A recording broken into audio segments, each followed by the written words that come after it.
Nos últimos meses, o YouTube fez um verdadeiro limpa e simplesmente tirou a monetização de um monte de canais. Provavelmente você já tenha visto vídeos de criadores relatando que simplesmente da noite para o dia perderam a monetização de todos os canais. E no começo isso estava atingindo apenas canais dark, principalmente aqueles que abusavam do uso da inteligência artificial. Mas ao que tudo indica, agora essas políticas estão começando a afetar até aqueles canais que possuem uma pessoa gravando, como esse aqui que você está assistindo. Então, no vídeo de hoje eu quero fazer uma análise junto com você para tentar entender o que está acontecendo e como cada um pode agir para continuar produzindo conteúdo aqui no YouTube e, claro, ganhando dinheiro com isso, né? Afinal de contas, ninguém quer trabalhar de graça, pelo menos eu não quero. Mas antes de falar do assunto, deixa eu me apresentar. Eu sou o Thiago, produzo conteúdo para o YouTube há mais de 6 anos, tenho mais de 20 canais monetizados na plataforma e agora eu decidi sair dos bastidores e vir para frente das câmeras para mostrar os meus erros e os meus acertos na produção de conteúdo. Aqui nesse canal eu compartilho com você que também quer viver do YouTube tudo o que eu fiz nessa jornada. Então, se você está tendo dificuldades para crescer no YouTube, não se preocupe, porque a partir de agora o seu canal está a salvo com as dicas do Calvo. E vamos lá, para falar um pouco sobre essa onda de desmonetização que está atingindo milhares de canais aqui no YouTube. Isso começou mais ou menos no final de 2025, quando vários criadores começaram a relatar que estavam tendo seus canais desmonetizados. A política informada pelo YouTube para fazer isso era a de conteúdo inautêntico. Para muita gente foi uma grande surpresa, mas na verdade, assim, para quem já estuda o YouTube e acompanha a plataforma há bastante tempo, não foi tão surpresa assim. Se a gente observar o comportamento do YouTube desde que ele surgiu, a gente vai ver que isso já aconteceu algumas vezes. Claro que nunca foi nessa proporção, porque também nunca teve tantos canais sendo criados e também tanto conteúdo sendo postado como aconteceu depois que surgiram as inteligências artificiais. Como eu falei no vídeo anterior, tinha gente que usava automações e que postavam mais de 20 vídeos por dia. E isso estava claro, pelo menos para mim, que uma hora ia dar ruim. Isso porque se o YouTube não tivesse cuidado com o conteúdo que é postado na plataforma, eu não tenho a menor dúvida de que ele teria virado já um site desses que tem só conteúdo classificado como mais 18, né? Acho que com isso vocês conseguem entender o que eu quero falar. E esse cuidado com o conteúdo que é postado foi justamente o que fez o YouTube hoje ser mais assistido do que Netflix, Disney, HBO e outras plataformas de streaming. Em alguns países, inclusive, se você somar a audiência de todas essas plataformas, no final você vai ver que ela ainda, mesmo sendo somada de todas, ainda é menor que a do YouTube. E graças a isso, né, a esse cuidado, é que o YouTube conseguiu ser hoje uma plataforma que tem um público amplo, que vai desde bebês, crianças ali de poucos meses que os pais colocam para assistir Galinha Pintadinha ou qualquer outro canal, até pessoas de mais de 80 anos. E só para a gente entender bem, o YouTube ele funciona com base praticamente em 3 pilares. É muito difícil definir qual desses 3 pilares é o mais importante, né? Porque se a gente imaginar uma estrutura apoiada ali em 3 pilares, a gente vai perceber que qualquer um que a gente tirar pode fazer com que a estrutura caia, né? Mas desses 3 pilares, se eu tivesse que escolher um para classificar como mais importante, eu classificaria o público, porque sem ter quem assiste, não existe razão da plataforma existir. E talvez tenha alguém aí agora perguntando assim, Thiago, mas se não tiver conteúdo, não tem como ter público. E isso é verdade, mas não necessariamente os criadores precisam ser no modelo que o YouTube faz. A Netflix mesmo, por exemplo, ela é uma plataforma de vídeo e ela não utiliza criadores, igual eu e você. Então eu diria que o YouTube ainda poderia encontrar uma forma de ter vídeos sem ser através de nós. O que ela não conseguiria resolver de outra forma é a falta de audiência. Então nós temos aí 2 pilares, né? Que é a audiência e os criadores de conteúdo, os produtores, e ainda está faltando o 3º pilar, que é quem chega ali com o dinheiro, que é quem paga a conta, né? Sem anúncios, simplesmente seria inviável, não teria como o YouTube bancar toda a estrutura e nem pagar os produtores. E eu duvido muito que, se não tivesse o sistema de monetização que o YouTube tem, teria tanto vídeo sendo postado. Eu mesmo dificilmente teria a quantidade de canais que eu tenho e talvez até não teria nenhum, porque eu sempre deixo claro, né? O que me atraiu para a plataforma é a maneira que eles têm de remunerar os criadores. Com essa estrutura de 3 pilares, o mais normal é que a plataforma priorize o usuário ou os espectadores, né? Que é como eu gosto de chamar. E logo, um pouquinho mais para frente, eu acho que vai ficar claro porque que, na minha opinião, faz mais sentido falar espectadores e não usuários. Então, quando a plataforma começa a perceber que estão subindo muito conteúdo sem valor ou repetitivo que deixa a plataforma saturada, naturalmente ela vai começar a agir. Foi o que aconteceu com os canais de cortes de podcast, canais de música e canais de ASMR. Isso para citar só alguns, né? Porque teve vários outros. Se você já acompanha há um tempo, com certeza você se lembra dessas modinhas, né? Eu me lembro até de uma época dos canais de corte de sabonete. Do nada, um monte de gente começou a criar canais disso e depois vieram aqueles que nem queriam ter o trabalho de cortar o sabonete e ficavam pegando vídeos de outros criadores, fazendo compilados de vídeos de pessoas cortando sabonete. Deu certo um tempo e depois acabou. O mesmo que aconteceu com os canais de podcast, que era uma febre quando eu comecei no YouTube lá em 2020. Para falar a verdade, era assim, para quem estava começando, era até tentador, né? Ver aquela galera que estava ganhando uma grana fazendo cortes de podcast, enquanto eu estava lutando para aprender a produzir conteúdo e para monetizar um canal de webdocs. No começo eu demorava uma semana para produzir um vídeo. Mas essa decisão, ter ficado fora daquela tentação naquele momento, pelo menos a longo prazo, ela me mostrou que compensou. Porque logo depois esses canais começaram a cair e o meu continuou. E foi isso que me permitiu escalar e transformar basicamente o YouTube num negócio, né? A produção de conteúdo virou o meu negócio. E com esse universo dos vídeos produzido totalmente por IA, já estava na cara que ia acontecer o mesmo. Eu tenho alguns mentorados que acreditaram no que os gurus falavam e entraram assim de cabeça nesse nicho. E eu também participo de vários grupos de criadores de conteúdo e eu vi muita coisa. Eu me lembro que uma vez, uma das pessoas que me procurou, ela me falou que tinha criado um canal em alemão, já tinha alguns meses e que até aquele momento nada de conseguir inscritos e views. Aí eu fui tentar entender, né, como ela estava produzindo conteúdo para tentar ajudar. E eu vi que ela tinha comprado uma ferramenta de um desses gurus aí, a ferramenta não, né? Ele prometia que a ferramenta fazia o vídeo completo.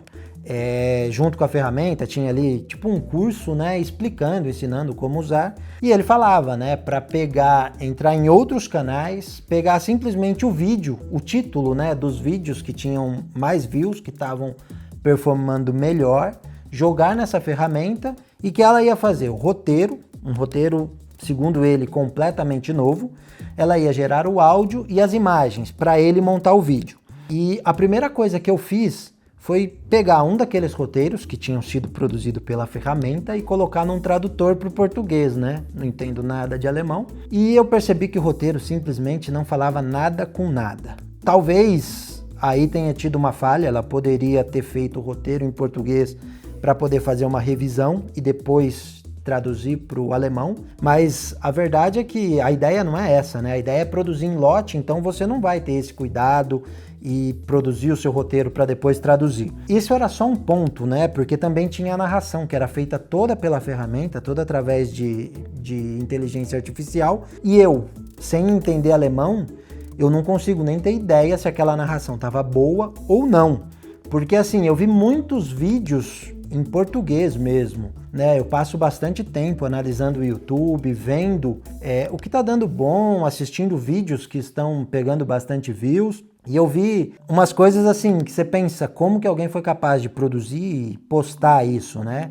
Tinha muito vídeo com a thumb falando coisas que não tinham nada a ver com o conteúdo, umas narrações que do nada começavam a falar em outro idioma, algumas palavras que ninguém entendia. Isso é só o começo, né? Tinha coisa até pior. Se a pessoa em português não tinha o cuidado de revisar, imagine em alemão, que ela não entende, né? Então, por isso, esse tipo de conteúdo aí, a gente consegue ver o que estava sendo postado na plataforma. E aí nessas análises eu costumava dar uma olhada nos comentários de muitos desses vídeos, né? E eu sempre via muita reclamação. Tinha gente falando que era uma história, por exemplo, e o filho era mais velho que a mãe, ou o filho tinha nascido muito tempo depois que o pai tinha morrido, sem explicar se tinha tido algum procedimento para isso. Também reclamações do tipo, uma história que se passava em 1950, relatava o uso de celular, computador ou coisas que não faz o menor sentido com o contexto, né? E no final das contas, tudo isso serve para gerar descontentamento nos espectadores e muitos deles acabam abandonando a plataforma. E aí, como eu falei, sem o pilar da audiência, não tem a menor chance da plataforma existir. Talvez sem os outros, né? Igual eu falei, ela pode encontrar um outro acordo com criadores e continuar tendo vídeo. Talvez ela consiga sobreviver até mesmo sem o patrocínio, se ela conseguir cobrar um valor mensal dos usuários. Mas sem o usuário, eu vou reforçar aqui, não tem como. Então, quando o YouTube, né, eu imagino que percebeu que a coisa estava ficando fora do controle, estava exagerando a quantidade de conteúdos desse jeito que eu falei, começou a agir e começou a fazer esse limpa. Principalmente aquelas pessoas que tinham vendido a ideia que dava para largar a CLT em 15 dias com canais automatizados, que dava para ganhar 250 mil reais por mês. Essas mesmas pessoas começaram a falar que o problema eram os canais dark, né? Os canais onde não existe uma pessoa aparecendo para a câmera. Mas a verdade é que o formato não era e continua e ainda não é o problema. O problema é o conteúdo. Dá uma olhada nesse canal que eu vou colocar aí na tela para vocês. É um canal dark, só que é um canal muito bem feito. Dá muito trabalho para fazer um canal desse tipo. E esse aqui, ó, é o gráfico de views dele, desde que o canal começou. Dá para ver que só foi aumentando e, ao que tudo indica, o canal não sofreu nenhuma penalização. Agora eu sei que vai ter gente aí também que conhece esse canal ou até que vai olhar depois desse vídeo aqui e vai falar que eu peguei o pior exemplo possível. Porque realmente esse canal ele dá muito trabalho para fazer. É preciso ter conhecimento de edição, ter conhecimentos que a maioria das pessoas não tem para produzir esse tipo de vídeo. Mas eu peguei esse canal exatamente assim, eu fiz de propósito, porque o que eu queria mostrar para o YouTube hoje é isso o que ele quer qualidade. Hoje, a briga do YouTube, ela deixou de ser com o TikTok, com o Instagram ou com outras redes sociais. A briga do YouTube hoje é com a Netflix, é com a Disney Plus. E eu acho que é isso que muita gente ainda não entendeu. Eu não estou dizendo aqui que só vai sobreviver quem criar canais igual o Fern, não é isso. Só vai sobreviver quem entender que hoje é preciso produzir para esse novo momento. Por isso que eu falo que hoje faz mais sentido pensar em espectador do que usuário. Parece bobeira, mas é assim que a gente precisa enxergar quem está do outro lado da tela. No caso agora você, né? Eu enxergo que aí desse lado tem uma pessoa querendo aprender, querendo entender sobre o YouTube. E não uma pessoa que vai clicar no meu vídeo e vai ficar aqui às vezes 15 minutos escutando coisas sem sentido ou um vídeo muito mal produzido, né? Então a gente precisa sempre pensar em quem está do outro lado, quem está sentado no sofá procurando um vídeo para assistir ali no momento que está descansando, por exemplo. E aí, você acha que essa pessoa, ela quer ficar horas olhando um catálogo de 1000 vídeos de um milionário que humilhou um menino de rua e depois descobriu que aquele menino era um filho perdido? O YouTube sabe que não, as pessoas não querem ficar ali todo esse tempo vendo esse conteúdo repetitivo. E aí a plataforma começa a banir, a simplesmente eliminar esse tipo de conteúdo. Nesse caso não é bem a banir o conteúdo, ela começa a punir os criadores porque ela entende que assim, de uma forma ou de outra, esse conteúdo deixa de ser produzido, né? O principal interesse para as pessoas produzirem esse tipo de vídeo é financeiro. Se ela corta isso, acabou o problema. E até por pensar assim, é que eu vou continuar produzindo vídeos para o YouTube, seja nesse canal aqui onde eu apareço ou nos meus canais Dark. Inclusive, esse foi um dos motivos que eu decidi começar esse canal só agora, depois de 6 anos produzindo conteúdo para o YouTube e tendo muita experiência para compartilhar. Eu já tive a vontade de criar esse canal aqui várias vezes, só que antes isso era praticamente impossível. Eu não queria competir com esse monte de gente que vendia facilidades. Eu não queria entrar no jogo de prometer muito dinheiro com pouco esforço. Eu sempre acreditei que o YouTube é um excelente negócio, é uma oportunidade de ouro para quem tem pouco dinheiro para investir, como era o meu caso lá no começo. Só que eu acredito que é preciso trabalhar duro, que é preciso entregar qualidade, mesmo em conteúdo simples.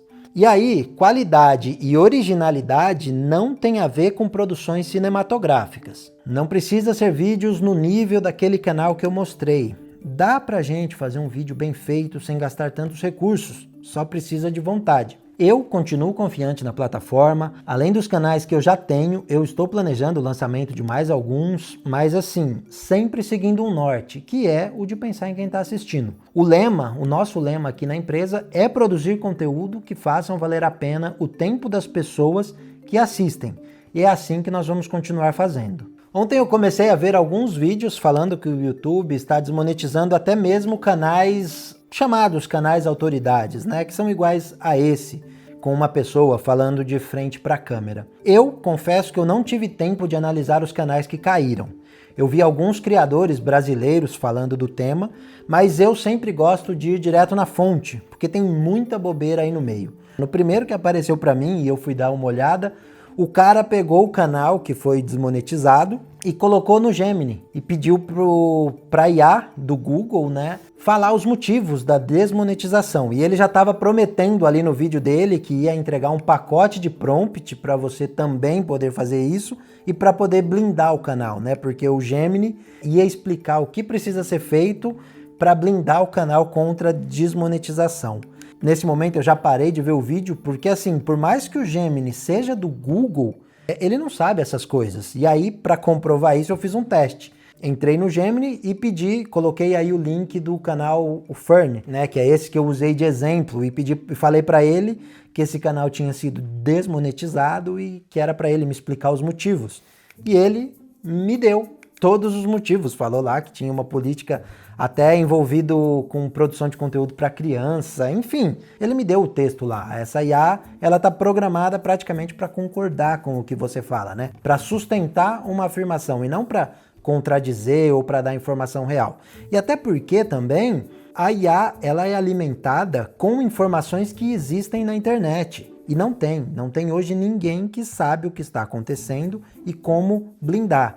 Qualquer pessoa que fala, que sabe como blindar canal, já tem gente aí vendendo até cursos para canal blindado, enfim, qualquer pessoa que fale isso tá mentindo, né? Não tem uma pessoa que saiba realmente o que está acontecendo e como se proteger. O que eu acredito é, conteúdo de qualidade não vai cair. Mas enfim, voltando aqui ao tema, eu pretendo analisar esses canais que falaram que caíram, e eu vou compartilhando as minhas impressões com vocês, seja aqui no YouTube ou lá no Instagram, @calvo do YouTube. Aproveitando que eu já falei do Instagram, né?